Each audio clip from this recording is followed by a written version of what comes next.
Savannah, Georgia is one of the most magical and hauntingly beautiful small towns in the USA. From moss-draped oak trees and European-inspired architecture to ghost stories and the best spots for foodies, Savannah has something for everyone. In this video, I'm going to take you through the top things to do in Savannah, and make sure to stick around to the end because I'm also going to share my must-visit restaurants as well as some hidden gems that you shouldn't miss.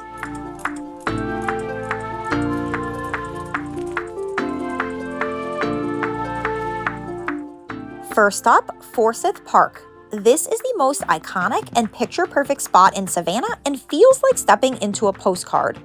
The park's fountain was built in 1858 and was designed to be reminiscent of French gardens, and as someone who's been to French gardens in France, I can say they did a good job.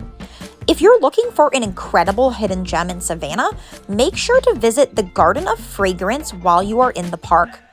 Check online for opening hours as it's closed on the weekends. Whether you're into people watching, taking a scenic stroll, or looking for a memorable photo spot, Forsyth Park is a must-do when visiting Savannah.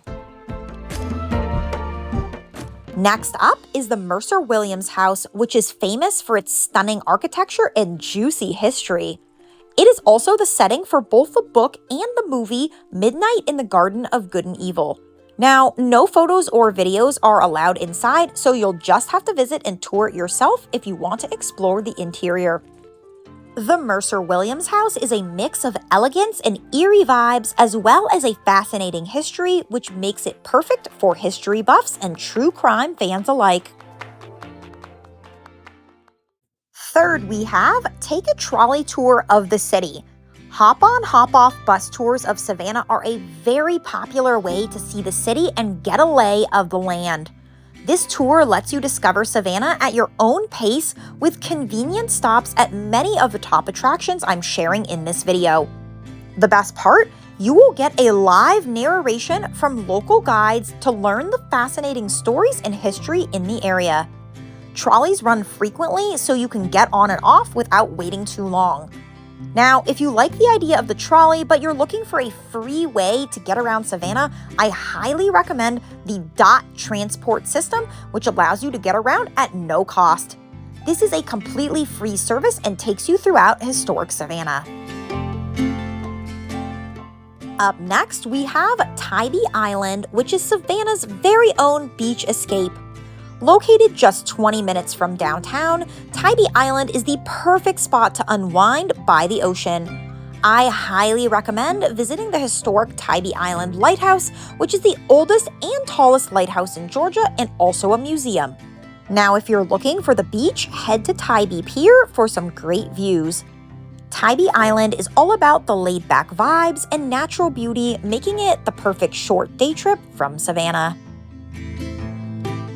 Number 5 is City Market, which is situated in the heart of downtown and is a lively open-air gathering place. This area spans 4 blocks and is the perfect place for nightlife in Savannah. I recommend checking out the Prohibition Museum as it's a really unique and interesting place to explore. There are tons of restaurants, bars, and shops, as well as live music on many evenings. Keep in mind that Savannah also allows open containers so you can grab a drink from any bar you want and walk around with it. City Market is the perfect place to unwind after exploring Savannah all day. Up next, we have East Jones Street, also known as the prettiest street in the USA.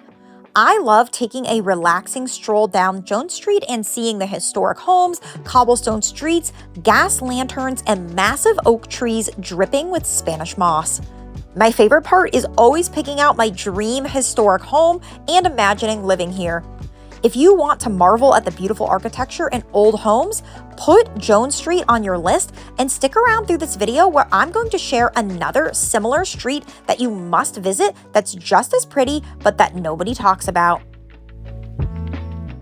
Next up is Peregrine Rooftop Bar, which offers some of the best views of downtown Savannah. It is located on top of the Perry Lane Hotel and it is completely free to visit, although I highly recommend staying for some drinks and enjoying the sunset.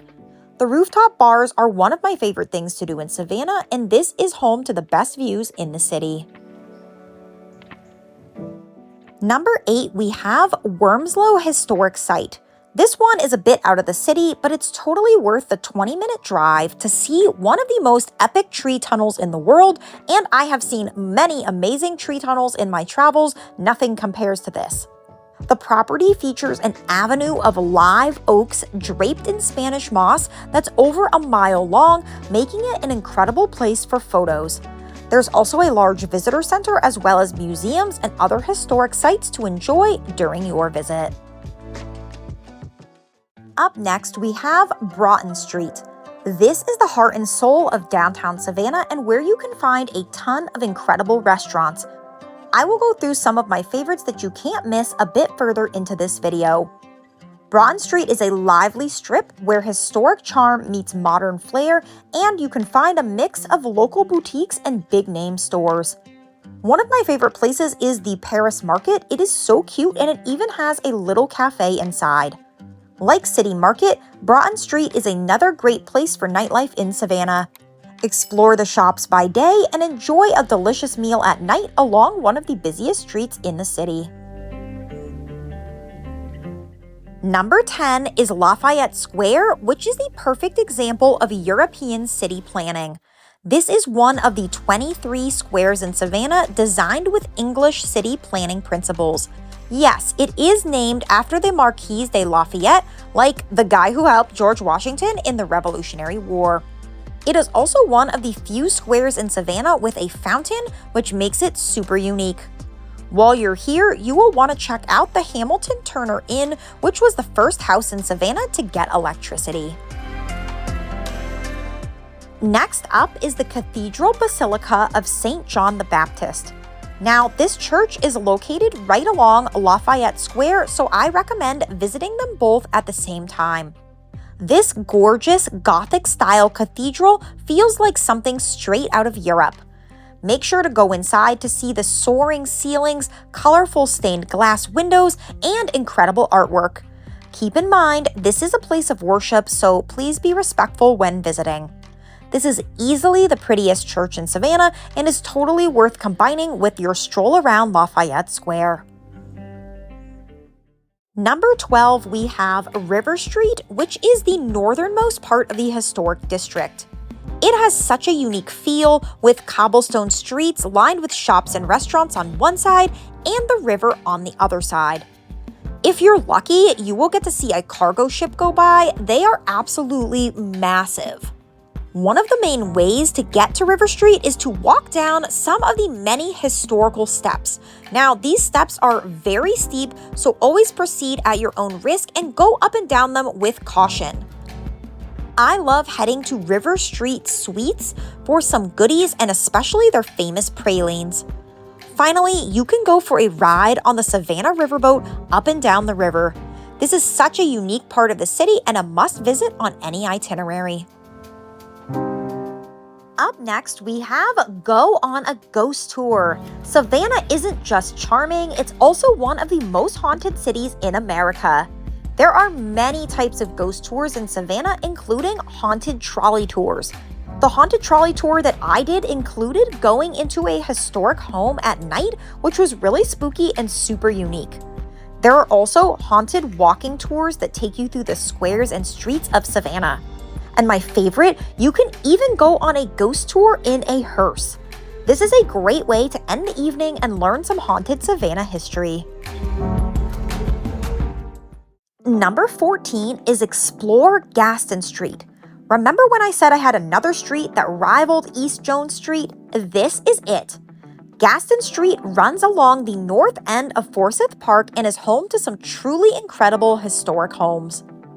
I suggest walking along the whole thing until you get to the Amethyst Garden Inn, which is a purple house. How cool is that?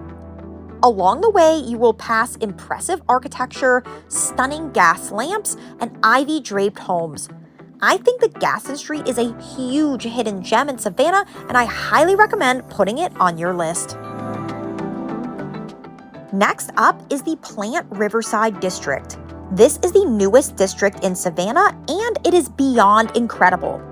First, if you're looking for somewhere to stay, the JW Marriott Plant Riverside is a hotel that I have stayed at many times and highly recommend. Even if you're not staying there, you can walk inside and check out the impressive lobby filled with dinosaurs and gemstones. Plant Riverside is home to a ton of restaurants, and I love going to some of the counter service options for dinner, getting a variety of my favorite foods, and eating them along the riverfront. There are also 2 rooftop bars here. Myrtle and Rose is beautiful and gives Alice in Wonderland vibes with great views. Electric Moon is hands down my favorite rooftop bar in the entire city. It has a super fun vibe, and there's even a slide and rooftop games. The Plant Riverside district really should not be missed. Now that I've taken you through some of the best things to do in Savannah, it's time to discuss my favorite part of the city: what to eat. Savannah is an incredible foodie city, and they even have tons of things for people with food allergies and restrictions. Here is where to eat and some of the best restaurants in Savannah that you're not going to want to miss on your trip. First up, we have the Collins Quarter. This is truly one of the best places to eat in the city, and I have had some of the most incredible meals here. Now, they have 2 locations. One is in downtown and the other is in Forsyth Park, and that location is only open for brunch. They offer a rotating menu and lots of dishes are Australian inspired. I really cannot say enough about the Collins Quarter, and I highly recommend it, especially for dinner when you're visiting Savannah. Next up, we have Urban Deli, which is located right off of Troop Square. This is a great spot for lunch or dinner, and they have a variety of options for people with dietary restrictions as well. It was very popular when I visited, so you know it's super good. I grabbed a bunch of sweets from their case, and everything was honestly incredible. If you're not a sweets person, they have many sandwiches and salads as well. Number 3, if you're looking for good Italian, Corleone's offers authentic food in historic Savannah. I cannot say enough good things about the food here. I have tried many options on their menu, and you really cannot go wrong with either their lasagna or baked ziti. If you're looking for casual Italian, this is the place. Next, we have Lulu's Chocolate Bar, which is located right next to Corleone's in the historic downtown. If you're a dessert fan like me, this is easily the best place for sweets in the city. Please trust my recommendation on this. There are lots of chocolate goodies, but if you're not a chocolate fan, don't worry, there are still plenty of options for you. You could either stay for dessert and drinks, or you could take your sweets to go, which is what I always do. If you love dessert, do not miss Lulu's Chocolate Bar. Number 5, we have Toast All Day, located on Broughton Street. I am obsessed with this restaurant, and it serves brunch all day long.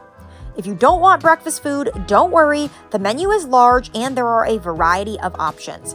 I'm coming here so I can eat breakfast for dinner, and it is a 10 out of 10, and I also think the prices are incredibly reasonable. Up next, we have Zunzi's, which is a great place to get sandwiches and salads. I've been coming here since it was a little hole-in-the-wall place, and now it's in this beautiful space, and the food is just as tasty as it was back then. This is a great spot for lunch or a light dinner. Number 7 is Ruen Thai, located on Broughton Street. This isn't just my favorite Thai restaurant in Savannah, it's one of my favorites in the entire country. Portions are good and food is incredible. You shouldn't miss the pad thai and spring rolls, but the menu is large, so there's lots of variety. Don't forget to order a Thai tea, it is so delicious. Next up is Leopold's Ice Cream. This is the most famous ice cream shop in the city, and it has been around since 1919. Now, because of its reputation, you will often see a line, and this place is very popular. I thought that the ice cream was pretty good, so if you're looking to try it, you won't be disappointed. That being said, if I had to choose only one dessert place in Savannah, it would 100% be Lulu's, no question. Finally, a few other great places to check out on your visit to Savannah include Mrs. Wilkes Dining Room, which offers Southern food for lunch but sells out quickly, so get there early. The Old Pink House, which was built in 1771 and is great for special occasions. Make sure to reserve well in advance as it's popular. And Husk Savannah, which uses low country ingredients that are locally sourced. Savannah is one of the most charming and historic cities in the USA. I hope this video helped you discover some incredible things to do and places to eat on your trip. If I missed anything, don't forget to leave a comment with your favorite restaurant or thing to do. Please don't forget to like, subscribe, and hit that notification bell, and we'll see you next time.